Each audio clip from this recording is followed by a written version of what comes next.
அன்பான தேவ பிள்ளைகளே, மறுபடியுமாக இந்த அருமையான நாளிலே உங்களை பார்ப்பதிலே நான் மிகுந்த மகிழ்ச்சி அடைகிறேன். ஆண்டவருடைய பெரிதான கிருபையினாலே இன்றைக்கும் உங்களை சந்திப்பதற்கான ஸ்லாக்கியத்தை ஆண்டவர் கொடுத்த தயவுக்காய் நான் ஆண்டவரை நன்றியோடு ஸ்தோத்திரிக்கிறேன். இந்த நாளிலும் நாம் ஒரு விசேஷித்த தேவனுடைய வாக்கு தத்தத்தை பார்க்க இருக்கிறோம். ஆண்டவர் அவருடைய பிள்ளைகளை எவ்வளமாக வழிநடத்தி வருகிறார், அவர்களுடைய ஆசீர்வாதத்தின் மேல் அவர் எவ்வளவு அதிகமான கவனமுடையவராய் இருக்கிறார் என்பதை பார்க்கும் பொழுது உண்மையாகவே இப்படிப்பட்ட ஒரு தேவன், இப்படிப்பட்ட ஒரு ஆண்டவர் என்னுடைய கடவுளாய் இருப்பதற்காய் நீங்களும் நானும் எவ்வளவு நன்றி சொன்னாலும் அவருக்கு போதாது. அவர் நம்மேல் வைத்திருக்கிற அன்பு, அவர் நம்மேல் வைத்திருக்கிற கருசனை, அவர் நம்மேல் வைத்திருக்கிற பாசத்திற்கு எல்லையே இல்லை. அவ்வளவு அதிகமாக உங்களையும் என்னையும் ஆண்டவர் அதிகமாய் நேசிக்கிறார். அவரை வேண்டுமென்றாலும் வேண்டாம் என்றாலும், அவரை எடுத்துக்கொண்டாலும் ஏற்றுக்கொண்டாலும், அவரை ஒதுக்கி தள்ளினாலும் அவர் நம்மை பின்தொடர்ந்து நம்மளுடைய நன்மையிலேயே மிகவும் நோக்கமாக நம்மை ஆசீர்வதிப்பதே அவருக்கு பிரதான காரியமாக இருக்கிறது என்பதை வேதாகமத்திலே நாம் பார்க்கிறோம். அன்பான தேவ பிள்ளைகளே, இந்த நாளிலும் அப்படிப்பட்டதான ஒரு வாக்கு தத்தத்தின் தூதை நாம் கேட்க இருக்கிறோம். இந்த செய்தியை நீங்கள் கேட்கும் பொழுது உங்களுடைய உள்ளத்திலே ஆண்டவருடைய சமூகத்திலே, ஆண்டவரே நான் கேட்க இருக்கின்ற இந்த செய்தியை ஆசீர்வதித்து தாரும் ஆண்டவரே என்று ஜெப சிந்தனையிலே, ஜெப சித்தத்திலே, ஜெப நிலையிலே நீங்கள் ஜெபித்து கொண்டே கேட்பீர்களானால் நிச்சயமாகவே ஆண்டவர் இந்த செய்தியின் வாயிலாக உங்களுக்கு ஒரு பெரிய ஆசீர்வாதத்தையும் ஒரு பெரிய விடுதலையையும் இந்த நாளிலே கட்டளையிடுவார். அருமையான வேத வசனத்திலே நாம் பார்க்கிறோம். ஏசாயாவின் புத்தகம் 30ஆம் அதிகாரம் 21ஆம் வாக்கியம் கூறுகிறது, நீங்கள் வலதுபுறமாய் சாயும் போதும் இடது சாயும் போதும் வழி இதுவே, இதிலே நடவுங்கள் என்று உங்களுக்கு பின்னாலே சொல்லும் வார்த்தையை உங்கள் காதுகள் கேட்கும்.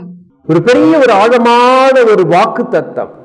வலதுபுறம் இடதுபுறம் நம்மளுடைய வாழ்க்கை என்னும் பயணத்தில் இந்த உலகத்தில் நாம் பயணிக்கும் பொழுது வலதுபுறமாய் இருந்தாலும் சரி, இடதுபுறமாய் இருந்தாலும் சரி, அந்த வழியை செவ்வைப்படுத்தி நம்முடைய ஆழமான உள்ளத்திலே அந்த மெல்லிய சத்தத்திலே ஆண்டவராகிய இயேசு கிறிஸ்து ஒவ்வொரு நாளும், ஒவ்வொரு நிமிடமும், ஒவ்வொரு இமை பொழுதும் நம்முடைய உள்ளத்திலே அவர் பேசிக்கொண்டே இருக்கிறார். மகனே மகளே, இந்த வழி உனக்கு செவையானதாய் இருக்கும். மகனே மகளே, இந்த வழியில் செல்லாதே. மகனே மகளே, இந்த காரியத்தை செய்யாதே. மகனே மகளே, இந்த காரியத்தை பார்க்காதே. மகனே மகளே, இந்த வார்த்தையை பேசாதே. தீமையான காரியங்களை சிந்திக்காதே என்று நம்முடைய உள்ளத்திலே ஒரு மெல்லிய சத்தம் போராடி கொண்டிருக்கிறது, பேசிக்கொண்டே இருக்கிறது. அதைதான் இங்கே ஏசாயா 30ஆம் அதிகாரத்திலே பார்க்கிறோம். ஆண்டவர் சொல்லுகிறார், வலதுபுறமும் இடதுபுறமும் விழாதபடிக்கு நம்மோடு கூடவே அந்த மெல்லிய சத்தத்தில் ஆண்டவர் பேசிக்கொண்டே இருக்கிறார். இந்த பாதையில் நீங்கள் நடவுங்கள், இந்த வழியாக நீங்கள் செல்லுங்கள். நமக்கு முன்பாக அவர் சென்று கல்லான, முள்ளான, முரடான பாதையை அவர் செவ்வைப்படுத்தி அவருடைய கைகள், அவருடைய கால்கள், அவருடைய சரீரம் அடிக்கப்பட்டாலும், முள்ளினால் கிழிக்கப்பட்டாலும், முரடான பாதைகளிலே அவருடைய பாதங்கள் தேய்ந்து போனால் அவர் அந்த கஷ்டங்களை எல்லாம் எடுத்துக்கொண்டு, அந்த பாடுகளை எல்லாம் சகித்து நமக்கு ஒரு சமாதானமான வழியை, செவ்வையான வழியை, ஒரு நிம்மதியான வாழ்வை கட்டளையிடும்படியாய் காத்து கொண்டிருக்கிறார். நீங்களும் நானும் இப்படிப்பட்டதான ஒரு நிம்மதியான, ஒரு ஆசீர்வாதமான, செழிப்பான பாதையில் செல்ல வேண்டும் என்பதுதான் தேவனுடைய சித்தம். அவருடைய நோக்கம் அதுதான். என்னுடைய பிள்ளைகள் கஷ்டத்திற்குள்ளே இராதபடிக்கு, பிரச்சனையின் மேல் பிரச்சனைக்குள்ளாய் அவதிப்படாதபடிக்கு என்னுடைய பிள்ளைகளுக்கு விடுதலை வேண்டும் என்பதே தேவனுடைய பிரதானமான சித்தமாய் இருக்கிறது. அன்பான தேவ பிள்ளைகளே, இங்கே வசனம் சொல்வது போல வலதுபுறம் இடதுபுறம் வழி சரியாக இல்லை என்றால், பாதை கல் முரடுகள் நிறைந்த பாதையாய் இருக்குமே, ஆனால் அவைகளை சீர் செய்யும்படியாக உங்களுக்கும் எனக்கும் முன்பாக இந்த ஆண்டவர் கடந்து செல்லுகிறார். கடந்து செல்லுகின்ற ஆண்டவர் மாத்திரமல்ல, நம்முடைய உள்ளத்தில் பேசிக்கொண்டே இருக்கிறார். மகனே, இந்த வழியில் செல்லாதே. நிறைய நேரங்களில தவறான காரியங்களை செய்யும் பொழுது நம்மளுடைய உள்ளத்திலே ஒரு போராட்டம். அதை நீ செய்யாத, கெட்ட வார்த்தை பேசாத, தீமையான காரியங்களை நினைவாத, செயல்படுத்தாத, திருடாத, தீயான காரியங்களில் யார் ஒருவர் ஈடுபட்டாலும் சரி, அவருடைய உள்ளத்திலே அந்த மெல்லிய சத்தம், இயேசுவின் சத்தம் பேசிக்கொண்டே இருக்கிறது. அதைதான் இங்கே அருமையான வேத வசனத்தில் பார்க்கிறோம். உங்களுடைய செவிகள் கேட்கவில்லையா? கேட்கக்கூடிய அந்த மெல்லிய சத்தத்திற்கு நீங்கள் கீழ்ப்படிய மாட்டீர்களா? மகனே, மகளே, அந்த துயரமான அந்த பாவமான வாழ்க்கையை மாற்றி வலதுபுறத்தில் இருக்கின்ற பாவமான வழியை விட்டு இடதுபுறத்தில் இருக்கின்ற நீதியின் வாழ்வில, நீதியின் பாதையில செல்ல வேண்டும் என்பதுதான் தேவனுடைய சித்தம். பரலோகத்தில் இருக்கக்கூடிய தூதர்கள், பரலோகத்தில் இருக்கக்கூடிய ஆண்டவர், இவர்கள் எல்லாம் நினைப்பது, உற்று நோக்கி பார்ப்பது என்னவென்றால், உலகத்தில் இருக்கக்கூடிய மனுக்குலம் பாவமில்லாமல் சந்தோஷமாய் வாழ வேண்டும் என்பதற்காகவே அவர்களால் முடிந்த வரையிலும் போராடி கொண்டிருக்கிறார்கள். தூதர்கள் போராடி கொண்டிருக்கிறார்கள். ஆண்டவராகிய இயேசு கிறிஸ்து நம்மோடு போராடி கொண்டிருக்கிறார். உங்களோடும் என்னோடும் ஆண்டவர் இரவும் பகலும் போராடி கொண்டிருக்கிறார். மகனே, மகளே, என்னிடத்தில் வா என்று அழைத்து கொண்டே இருக்கிறார். மனுக்குலமானது இந்த உலகத்திலே தனிமையிலே விடப்படவில்லை. சாத்தானுடைய தந்திரமான சோதனைகளில் தனிமையில் மனிதனை ஆண்டவர் விடவில்லை. சாத்தானை மேற்கொள்ளக்கூடிய அந்த பலனை மனிதனுக்கு தரும்படியாக, சாத்தானை மேற்கொள்ளும்படியாக ஆண்டவராகிய இயேசு கிறிஸ்து மனிதனோடவே இருக்கிறார். தேவ தூதர்கள் மனிதனோடவே வாழ்ந்து கொண்டிருக்கிறார்கள். உங்களோடும் என்னோடும் எப்பொழுதும் தேவ தூதர்கள் இருந்து கொண்டே இருக்கிறார்கள். ஏன் அவர்கள் நம்மோடு இருக்கிறார்கள் என்றால், நம்மை செவையான பாதையில் நடத்த வேண்டும், தீமையான வழிகளில் நாம் செல்லாதபடிக்கு நம்மை பாதுகாத்து கண்காணிக்க வேண்டும் என்பதற்காக ஆண்டவராகிய இயேசு கிறிஸ்து இந்த உலகத்தை விட்டு பரலோகத்திற்கு செல்வதற்கு முன்பதாக அவரை பார்த்து கொண்டிருந்த சீஷர்களை பார்த்து ஆண்டவர் ஒரு வாக்குத்தத்தம் கொடுத்தார். கவலைப்படாதீர்கள், கண்ணீர் சிந்தாதீர்கள், நீங்கள் ஏன் கவலை கொள்ள வேண்டும்? நான் போய் உங்களுக்காக தேற்றரவாளனாகிய பரிசுத்த ஆவியானவரை உங்களுக்காக நான் அனுப்புவேன்.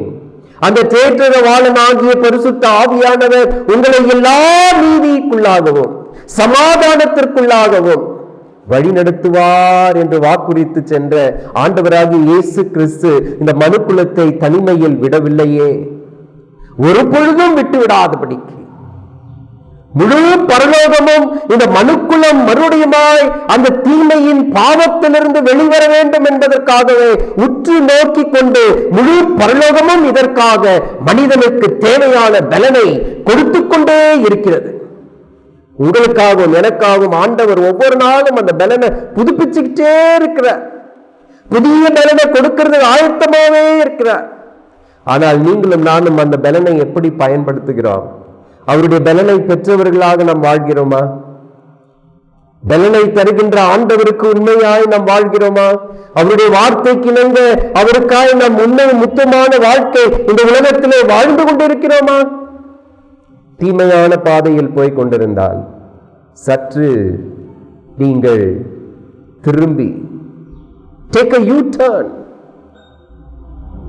அப்படியே நீங்க திரும்பி ஆண்டவருடைய சமூகத்துல, ஆண்டவரே நீ வேண்டும் ஆண்டவரே, உம்முடைய நீதியின் பாதை எனக்கு வேண்டும் ஆண்டவரே, உம்முடைய கரம் என்னை நடத்த வேண்டுமே ஆண்டவரே, நீரை நடத்தும் ஆண்டவரே என்று சொல்லி நாம் முழுமையாய் ஆண்டவருடைய சமூகத்திலே ஒப்படைக்கும் பொழுது நம்மை செம்மையான வழியிலே ஆண்டவர் நடத்துகிறார், காத்து கொண்டிருக்கிறார். அன்பான தேவ பிள்ளைகளே, ஏசாயா 42 அதிகாரம் 16 வாக்கியம் கூறுகிறது, குருடரை அவர்கள் அறியாத வழியிலே நடத்தி அவர்களுக்கு தெரியாத பாதைகளில் அவர்களை அழைத்து கொண்டு அவர்களுக்கு முன்பாக இருளை வெளிச்சமும் கோணலை செவ்வியும் ஆக்குவேன். இந்த காரியங்களை நான் அவர்களுக்கு செய்து அவர்களை கைவிடாதிருப்பேன். ஆண்டவர் இங்கு ஒரு பெரிய வாக்குத்தத்தம் கொடுக்கிறார். கண்ணு தெரியாதவர்களுக்கு அவர்களுக்கு கண்ணாக நான் இருந்து அவர்களை பாதுகாப்பது போல ஆண்டவர் சொல்லுகிறார், கோணலானவைகளை செவ்வையானவைகளாக, சீர் செய்யப்பட்ட பாதைகளாக உங்களுக்கு மாற்றி தருவேன் என்று கூறுகிறார். வாழ்க்கை கோணலான திசையில போய் கொண்டிருக்கிறதா? அப்படி உட்கார்ந்து யோசிக்கும் பொழுது, ஏன் என்னுடைய வாழ்க்கை இப்படி திசை மாறி போய்கொண்டிருக்கிறது? கண்ணீரோடு போய்கொண்டிருக்கிறது, நோயோடு போய்கொண்டிருக்கிறது, ஏன் என்று நீங்கள் அந்த கேள்வியை உங்களுடைய உள்ளத்துல பலமுறை கேட்டுக்கொண்டே இருக்கலாம். அதற்கான விடையை ஆண்டவர் இந்த நாளிலே உங்களுக்கு தருகிறார். மகனே, மகளே, நீங்கள் கவலை கொள்ள வேண்டாம். கோணலானவைகளை செவ்வையாக மாற்றுவதற்கு நான் காத்து கொண்டிருக்கிறேன் என்று ஆண்டவராகிய இயேசு கிறிஸ்து நமக்கு இந்த நாளிலே வாக்குறுத்திருக்கிறார். இருளை வெளிச்சமாக மாற்றவும், கோணலானவைகளை செவ்வையானவைகளாய் மாற்றவும். இருளான வாழ்க்கையில் வாழ்ந்து கொண்டிருக்கிறீர்களா? வாழ்க்கை இருளாக இருக்கிறதா? ஐயோ, ஏன் இப்படிப்பட்ட ஒரு வாழ்க்கை என்று நினைத்துக் கொண்டு இந்த நிகழ்ச்சியை பார்த்து கொண்டிருக்கிறீர்களா? ஆண்டவர் இந்த நாளிலே உங்களுக்கு இந்த வாக்குத்தத்தத்தை தருகிறார்.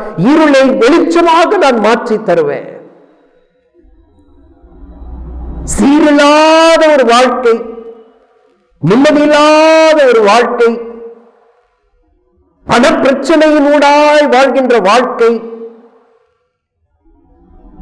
அப்படிப்பட்டதான வாழ்க்கையிலே வாழ்ந்து கொண்டிருக்கின்ற அன்பான தேவ பிள்ளைகளே, ஆண்டவர் உங்களுக்கு சொல்லுகிறார், நான் உங்களுடைய பாதையை செவ்வையாய் மாற்றுவேன், சமாதானமாய் மாற்றி தருவேன், இப்படிப்பட்டதான காரியங்களை நான் செய்வேன் என்று ஆண்டவராகிய இயேசு கிறிஸ்து உங்களை பார்த்து சொல்லுகிறார். செவ்வையாய் மாற்றி தருவேன், எல்லாவற்றையும் மாற்றி நிம்மதியை, சமாதானத்தை, பலனை ஆண்டவர் தருவேன் என்று வாக்குறுத்திருக்கிறார். இந்த இருள் என்னும் உலகத்தில் வாழ்ந்து கொண்டிருக்கின்ற மனுக்குலத்திற்கு வெளிச்சத்தை காட்ட வேண்டும் என்பதற்காக முழு பரலோகமும் அதற்கான பணியை செய்து கொண்டிருக்கிறது என்று தீர்க்கதரிசியார் கூறுகிறார்கள். முழு பரலோகமும் இருளை நீக்கும்படியாய், பாவத்திலிருந்து நமக்கு விடுதலையை கொடுக்கும்படியாய் முழு பரலோகமும், பரலோகத்தில் இருக்கின்ற முழு பலனையும் ஆண்டவர் அவருடைய பிள்ளைகளுக்கு தருகிறார். இருளை வெளிச்சமாய் மாற்ற காத்து கொண்டிருக்கிறார் ஆண்டவராகிய இயேசு கிறிஸ்து. அன்பான தேவ பிள்ளைகளே, முழு பரலோகமும் காத்து கொண்டிருக்கிறது உங்களுக்காக. அந்த மெல்லிய சத்தத்தை நீங்கள் கீழ்ப்படிந்து, மகனே, மகளே, தவறு செய்ய வேண்டாம், கோணலான வழியில் செல்ல வேண்டாம், பாவம் செய்ய வேண்டாம் என்று போராடி கொண்டிருக்கின்ற அந்த உள்ளத்தில் இருக்கக்கூடிய அந்த மெல்லிய சத்தத்திற்கு கீழ்ப்படிந்து, ஆண்டவரே, நான் பாவம் செய்ய மாட்டேன், தவறான காரியங்களை செய்ய மாட்டேன், இனிமேலும் நான் உயிருள்ள ஆண்டவராகிய இயேசு கிறிஸ்துவை நம்புகிறேன், நீர் எனக்கு போதும் என்று சொல்லி அவருடைய சமூகத்தில் காத்திருக்கின்ற பிள்ளைகளுக்கு ஆண்டவர் தருகின்ற வாக்குத்தத்தம் என்னவென்றால், முழு பரலோகத்தின் பலனையும் நமக்காக, உங்களுக்காக அவர் தர காத்து கொண்டிருக்கிறார். எவ்வளவு பெரிய ஒரு நம்பிக்கை! அசைக்க முடியாத, தகர்க்க முடியாத, ஆணித்தரமான, நிச்சயமான ஒரு நம்பிக்கையை ஆண்டவர் இந்த நாளிலே உங்களுக்கு தருகிறார். அன்பான தேவ பிள்ளைகளே, ஆண்டவர் உங்களை மிகவும் நேசிக்கிறார். நீங்கள் நன்றாய் இருக்க வேண்டும் என்பதே அவருடைய பிரதானமாய் நோக்கம். அதற்காகவே உங்களை என்னையும் படைத்திருக்கிறார். கவலை கொள்ளாதீர்கள், அந்த ஆண்டவரை நீங்கள் பற்றி கொள்ளுங்கள். பிரச்சனை வரும் பொழுது இந்த வாக்குத்தத்தங்களை உங்களுடைய உள்ளத்திலே சொல்லி நீங்கள் சொல்ல வேண்டியது என்னவென்றால், முழு பரலோகமும் என்னோடு இருக்கிறது, நான் ஏன் கவலை கொள்ள வேண்டும் என்று சொல்லி சாத்தானை அப்புறப்படுத்தும் பொழுது அவன் விலகி ஓடி போவான், மறுபடியும் வரமாட்டான், ஓடி போய்விடுவான். இருள் மறைந்து போகும், வெளிச்சம் உதிக்கும், சமாதானம் நிலைக்கும், சந்தோஷம் நீடித்திருக்கும். அன்பான தேவ பிள்ளைகளே, இப்படிப்பட்டதான ஆசீர்வாதத்தை ஆண்டவர் தர காத்து கொண்டிருக்கிறார். உங்களை உற்று நோக்கி கொண்டிருக்கிறார். நிறைய பிள்ளைகள் யோசிக்கலாம், நான் ஒரு கிறிஸ்தவன், ஆண்டவர் எனக்கு எல்லாவற்றையும் தந்து விடுவார், நான் தவறு செய்தாலும் தருவார், நன்மை செய்தாலும் தருவார், எல்லாவற்றிலும் எனக்கு ஆண்டவர் தருவார் என்று நினைக்கலாம். அன்பான தேவ பிள்ளைகளே, ஒரு காரியத்தை நீங்கள் மறந்துவிடக் கூடாது. ஆண்டவர் எல்லா சூழ்நிலையும் நம்மோடு இருக்கிறார். ஆனால் அவருக்கு நாம் அந்த அனுமதியை கொடுக்கும் பொழுதுதான், ஆண்டவரே நீர் வேண்டும், நீர் வாரும் என்று அழைக்கும் பொழுதுதான், ஆண்டவருடைய அந்த மெல்லிய சத்தத்திற்கு நாம் கீழ்ப்படியும் பொழுதுதான் ஆண்டவர் அவருடைய பலனை, அவருடைய வல்லமையை நமக்குள்ளாய் கிரியை செய்யும்படியாய் அவர் கிரியை செய்வார். பேரளவிலே நான் கிறிஸ்தவன் என்று சொல்லிக்கொண்டு ஆண்டவரை நான் உண்மையாகவே ஏற்றுக்கொள்ளாமல் அவருடைய வார்த்தையின்படியாக நான் நடக்கவில்லை என்றால், அந்த மெல்லிய சத்தத்திற்கு நான் செவி சாய்த்து கீழ்ப்படியாமல் வாழ்வேனே ஆனால், ஆண்டவர் நம்மை விட்டு சென்று விடுவார், நம்மை விட்டு கடந்து சென்று விடுவார். இருள் நம்மை ஆழ்த்தி விடும், பிரச்சனைகள் நம்மை சூழ்ந்து கொள்ளும், அதிலிருந்து விடுதலையை பெற முடியாது. பிரச்சனையிலிருந்து, இருளிலிருந்து நீங்கள் வெளிச்சத்திற்கும் சமாதானத்திற்கும் வர வேண்டும் என்றால் அதற்கு ஒரே ஒரு வழி, ஆண்டவராகிய இயேசு கிறிஸ்து ஒருவரே. அவருடைய வார்த்தையை விசுவாசித்து அவருடைய மெல்லிய சத்தத்திற்கு கீழ்ப்படுகின்ற பிள்ளைகளை ஆண்டவர் மிகவும் நேசிக்கிறார். இஸ்ரவேலர்களுடைய வாழ்விலே நாம் பார்க்கிறோம், அந்த எகிப்தின் அடிமைத்தனத்திலிருந்து அவர்கள் வெளியே வந்த பிறகு ஆண்டவர் ஒரு நிமிடம் கூட அவர்களை விட்டுவிடவே இல்லை. அவருடைய கண்கள் ஒவ்வொரு நேரமும் அவர்களையே நோக்கி கொண்டிருந்தது, அவர்களுடைய தேவைகளையே நோக்கி கொண்டிருந்தது. அவர்களுக்கு என்ன செய்ய வேண்டும் என்றே யோசித்துக் கொண்டிருந்தார். தண்ணீர் வேண்டும் என்று சொன்ன பொழுது இனிப்பான மதுரமான தண்ணீரை அவர்களுக்கு கொடுத்தார். உணவு இல்லாத நேரங்களில், மனாந்தரமான காரியங்களிலே ஆண்டவர் அவர்களுக்கு பரலோகத்தின் உணவை கொடுத்தார். ஒவ்வொரு நிமிடமும் அவர்கள் கூப்பிடும் பொழுதெல்லாம் அருகாமையிலேயே ஆண்டவர் இருந்து அவர்கள் கேட்பதற்கு முன்பதாகவே எல்லாவற்றையும் கொடுத்து கொண்டிருந்தார்.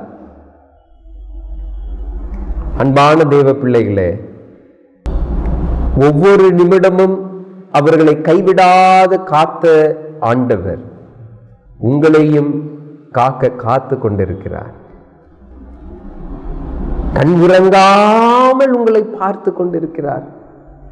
என்னுடைய மகன், என்னுடைய மகள் நன்றாக வாழ வேண்டுமே, நீதியின் பாதையில் செல்ல வேண்டுமே, அழியாத அந்த பரலோகத்தை பெற வேண்டுமே என்ற ஒரே சிந்தனையோடு உங்களை ஆசீர்வதிப்பதே அவருக்கு பிரதானமான காரியம்.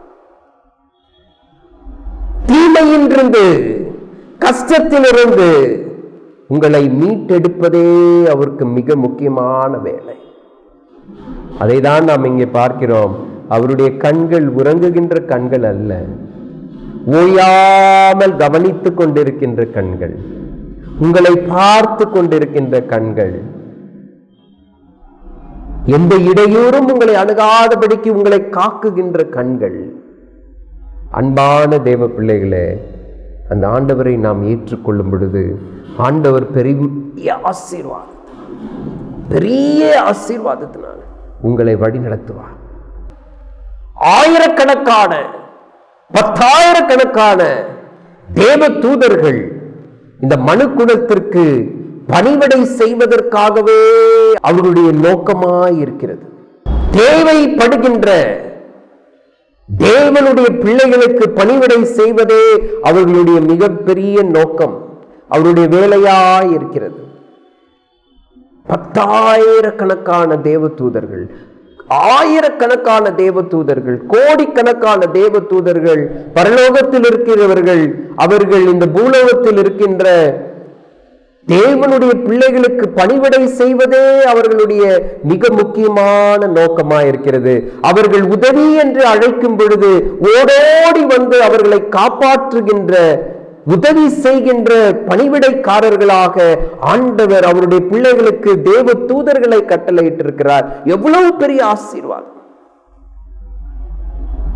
ஆண்டவரே, நான் இவ்வளவு பெரிய கஷ்டத்தில் இருக்கிறேனே, எனக்கு விடுதலை தாரும் ஆண்டவரே என்று ஊக்கமாய் விசுவாசத்தோடு ஜெபிக்கின்ற பிள்ளைகளை அந்த கஷ்டமான சூழ்நிலையிலிருந்து காப்பாற்றுவதே ஆயிரக்கணக்கான தேவதூதர்களின் மிக முக்கியமான வேலையாய் இருக்கிறது. தேவனுடைய பிள்ளைகள் உதவி என்று அழைக்கும் பொழுது ஓடோடி வந்து உதவி செய்கின்ற தேவதூதர்கள்.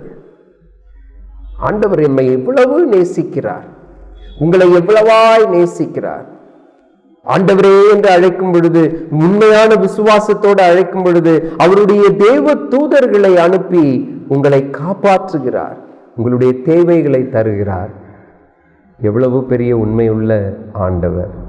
ஏசாயா 48:17 கூறுகிறது, இஸ்ரவேலின் பரிசுத்தராயிருக்கிற உன் மீட்பரான கர்த்தர் சொல்லுகிறதாவது, பிரயோஜனமாய் இருக்கிறதை உனக்கு போதித்து நீ நடக்க வழியிலே உன்னை நடத்துகிற உன் தேவனாகிய கர்த்தர் நானே. ஆமென். எவ்வளவு ஒரு பெரிய வாக்குத்தத்தம்! நீ நடக்க வேண்டிய வழியை உனக்கு போதித்து நீ நடக்க வேண்டிய அந்த பாதையை, அந்த பாதையில் நடத்துவதுதான் தேவனுடைய சித்தம். இதை ஆண்டவர் நமக்கு சொல்லுகிறார். மகனே, மகளே, திகைக்க வேண்டாம், கலங்க வேண்டாம். நான் எப்படி நடக்க போகிறேன்? இந்த ஆண்டு எப்படி எனக்கு முடிய போகிறது?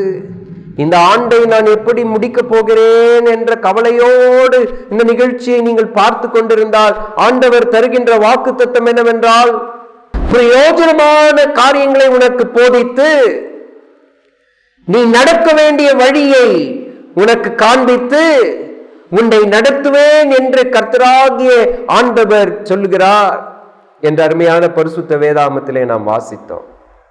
கவலை கொள்ள வேண்டாம், அவர் நடத்துவார். முழு பரலோகமும் நம்மை பார்த்து கண்ணீர் விட்டு கொண்டிருக்கிறது. நாம் பாவம் செய்து துன்பப்பட்டு கஷ்டப்பட்டு வியாதியிலும் வேதனையிலும் பிணியிலும் கொண்டு அவதைப்படும் பொழுது முழு பரலோகமும் கண்ணீர் விடுகிறது. நம்மை பார்த்து சொல்லுகிறது, மகனே, மகளே, தீமையானவைகளை விட்டு நன்மையான பாதையில் நீ செல் என்று அழைத்து கொண்டிருக்கிறது. இந்த உலகத்தில் இருக்கின்ற துயரமான காரியங்கள், நோய்கள், வியாதியின் காரியங்களை நாம் பார்க்காதபடிக்கு, அவைகள் நம்மை அணுகாதபடிக்கு, இந்த உலகத்தில் நம்மை சுற்றி நடக்கின்ற துயரமான காரியங்களை, கெட்ட காரியங்களை நாம் பார்க்காதபடிக்கு, அவைகள் நம்மை அணுகாதபடிக்கு வாழ வேண்டும் என்றால், ஆண்டவருடைய அந்த மெல்லிய சத்தத்தை யார் ஒருவர் கேட்கிறாரோ அவர்களுக்கு இந்த துயரங்கள் அணுகாது. உங்களை சுற்றிலும் தீமைகள் நடக்கலாம், உங்களுடைய குடும்பத்தில் தீமைகள் நடக்கலாம். நீங்கள் ஆண்டவரை நோக்கி, அப்பா நீர் என்னோடு வாரும் என்று அவரை அழைக்கும் பொழுது, அவரை விசுவாசிக்கும் பொழுது, அவரை ஏற்றுக்கொள்ளும் பொழுது, அவருக்கு உண்மையும் உத்தமமாய் வாழும் பொழுது, ஆண்டவருடைய அந்த மெல்லிய சத்தத்தின்படி நான் நடக்கும் பொழுது, இந்த துயரமான காரியங்கள் என்னை சுற்றி நடந்தாலும் ஒரு பொல்லாப்பும் என்னை நேரிடாது, வாதை என்னுடைய கூடாரத்தை அணுகாது. ஆண்டவர் என்னுடைய வழிகள் எல்லாம் பாதுகாத்து வழி நடத்துவார். அன்பான தேவ பிள்ளைகளே, அப்படிப்பட்டதான ஆசீர்வாதத்தை தர ஆண்டவர் காத்து கொண்டிருக்கிறார். ஏசாயாவின் புத்தகம் 58:11 சொல்லுகிறது, கர்த்தர் நித்தமும் உன்னை நடத்தி மகாவான காலங்களில் உன் ஆத்துமாவை திருப்தியாக்கி உன் எலும்புகளை நினமுள்ளதாக்குவார். நீ நீர்ப்பாய்ச்சலான தோட்டத்தைப் போலவும் வற்றாத நீரூற்றைப் போலவும் இருப்பாய். ஆமென். எவ்வளவு பெரிய ஒரு வாக்குத்தத்தம், ஆசீர்வாதம். வற்றாத நீர்வீழ்ச்சியை போல, நீர் ஊற்றை போல நீ செழிப்பாய் வாழ்வாய். பலனற்ற உன்னுடைய எலும்புகளை நிலமுள்ளதாக்குவார், பலனுள்ளதாய் மாற்றுவார். கர்த்தர் நித்தமும் உன்னை நடத்துவார், நீதியான பாதையிலே உன்னை நடத்துவார். மகா வறட்சியான காலங்களில் ஆண்டவர் உன்னை திருப்தியாக்குவார். உன்னை சுற்றிலும் வறட்சி இருக்கலாம், இல்லாமை இருக்கலாம், காய்ந்த சூழ்நிலைகள் இருக்கலாம். ஆனாலும் அவைகள் உன்னை அணுகாதபடிக்கு ஆண்டவர் உன்னை நீரூற்று போல நித்தமும் உன்னை வழிநடத்தி அவருடைய கரத்தினாலே உன்னை பிடித்து வழி நடத்துவார் என்று வாக்குரைத்திருக்கிறார். ஆண்டவர் பொய் உரையாத உண்மை உள்ள தேவன். அவர் ஒரு காரியத்தை நமக்கு வாக்குரைத்தார் என்றால் நிச்சயமாகவே அதை நடத்தி காட்டுவார். அதற்கு நாம் ஆயத்தமுள்ள பிள்ளைகளாய் இருக்க வேண்டும். அவருடைய மெல்லிய சத்தம் என்னுடைய உள்ளத்தில் கேட்கும் பொழுது அதற்கு செவி சாய்த்து விசுவாசத்தோடு அதை ஏற்றுக்கொள்ளும் பொழுது, அந்த வார்த்தைக்கு கீழ்ப்படியும் பொழுது, வற்றாத நீர் ஊற்றி போல, வற்றாத ஆற்றை போல, மகா வறட்சியான காலங்களில் உன்னை செழிப்பாக ஆண்டவர் மாற்றுவார். தோய்ந்து போன பலனற்ற எலும்புகளை பலனுள்ளதாய் மாற்றுவார். விசுவாசிக்கும் பொழுது, அவரை ஏற்றுக்கொள்ளும் பொழுது ஆண்டவருடைய பிள்ளைகளுக்கு இந்த வாக்குத்தத்தங்களை ஆண்டவர் தருகிறார். நிச்சயமாய் அவர்களுக்கு ஆசீர்வாதத்தினால் வழி நடத்துவார். பாவமான காரியங்களுக்கு என்னுடைய கண்களை நான் மூடி பாவமற்ற ஆண்டவரை நான் பார்க்கும் பொழுது, பாவத்திற்கு விலகி நீதிக்கு நான் என்னுடைய பாதையை நான் நடத்தி செல்லும் பொழுது, ஆண்டவர் என்னுடைய வாழ்க்கையை வற்றாத நீரூற்றியை போல மாற்றி தருவார். என்னுடைய காதுகள் அவருடைய மெல்லிய சத்தத்தை மாத்திரம்தான் கேட்க வேண்டும், விசுவாசிக்க வேண்டும், அதற்கு தான் செவி சாய்க்க வேண்டும். அப்படி செய்யும் பொழுது என்னை சுற்றி நடக்கின்ற எப்படிப்பட்டதான துயரமான காரியங்களும் என்னை அணுகாதபடிக்கு என்னை காத்து வழி நடத்துகின்ற ஆண்டவர் என்னோடு இருக்கிறார், உங்களோடு இருக்கிறார். என்னுடைய குரலை அவருக்கென்று நான் பயன்படுத்தும் பொழுது ஆண்டவர் அந்த பலனை எனக்கு தருவார்.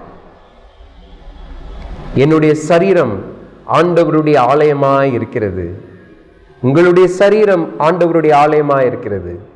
அந்த சரீரத்தை ஆண்டவருக்கென்று உண்மை முத்தமாக பாதுகாத்து பராமரித்து தீமையானவைகளை விட்டு நன்மையை செய்யும் பொழுது, ஆண்டவர் அந்த ஆலயத்தில் வாசம் செய்யும் பொழுது, பொழுது கேட்ட வாக்குத்தத்தங்கள் எல்லாம் நம்மளுடைய வாழ்விலே நடைபெறுத்து காட்டி தருவார். கண்டிப்பாக நடத்தி தருவார். நீதிமொழிகள் 3ஆம் அதிகாரம் 5-6 வாக்கியங்கள் கூறுகிறது, உன் சுய புத்தியின் மேல் சாயாமல் உன் முழு இருதயத்தோடும் கர்த்தரில் நம்பிக்கையாயிருந்து உன் வழிகளில் எல்லாம் அவரை நினைத்துக்கொள். அப்பொழுது அவர் உன் பாதைகளை செவ்வைப்படுத்துவார். உன் முழு இருதயத்தோடும் கர்த்தரை நம்பும் பொழுது, விசுவாசிக்கும் பொழுது, அவர் உன்னுடைய பாதைகளை செவ்வையாக்குவார். உன் வழிகளெல்லாம் அவரை நினைத்துக் கொள்ளும் பொழுது, அப்பொழுது அவர் உன் பாதையை செவ்வையாக்குவார் என்ற வாக்குத்தத்தத்தை ஆண்டவர் தருகிறார். இப்படிப்பட்டதான ஆசீர்வாதத்தை ஆண்டவர் நிச்சயமாக இந்த நிகழ்ச்சியை பார்க்கின்ற ஒவ்வொருவருக்கும், உங்களுடைய குடும்பத்திற்கும் தருவார். அவருடைய மெல்லிய சத்தத்திற்கு கீழ்ப்படிந்து உண்மை முத்தமாக ஆண்டவரை ஏற்றுக்கொண்டு வாழும் பொழுது நிச்சயமாகவே ஆண்டவர் உங்களை ஆசீர்வதிப்பாராக. ஜெபம் செய்வோம். எங்களை அதிகமாய் நேசிக்கின்ற அன்புள்ள ஆண்டவரே, இன்றைக்கு நீர் எங்களுக்கு கொடுத்த வாக்குத்தத்தத்திற்காய் நன்றி அப்பா. உம்முடைய மெல்லிய சத்தத்திற்கு ஏற்ற பிள்ளைகளாக, அந்த மெல்லிய சத்தத்திற்கு கீழ்ப்படுகின்ற பிள்ளைகளாக, உம்முடைய வாக்குத்தத்தங்களை விசுவாசிக்கின்ற பிள்ளைகளாய் நாங்கள் ஜீவிக்கும் பொழுது முழு பரலோகமும் எங்களுக்காக யுத்தம் செய்கிறது என்பதை நாங்கள் பார்த்தோம். அதற்காய் நன்றி ஆண்டவரே. உம்முடைய பரிசுத்த ஆவியானவரை எங்களுக்கு கொடுத்த தயவுக்காய் நன்றி. உம்முடைய பலனை எங்களுக்காய் நீர் கொடுத்த தயவுக்காய் நன்றி. இந்த நிகழ்ச்சியை பார்க்கின்ற ஒவ்வொரு பிள்ளைகளையும் ஆசீர்வதியும். அவருடைய பிரச்சனைகளிலிருந்து விடுதலை தாரும். ஆசீர்வதித்து வழி நடத்தும்படியாய் இயேசு கிறிஸ்துவின் மூலம் ஜெபிக்கிறேன் ஜீவனுள்ள நல்ல பிதாவே. ஆமென், ஆமென்.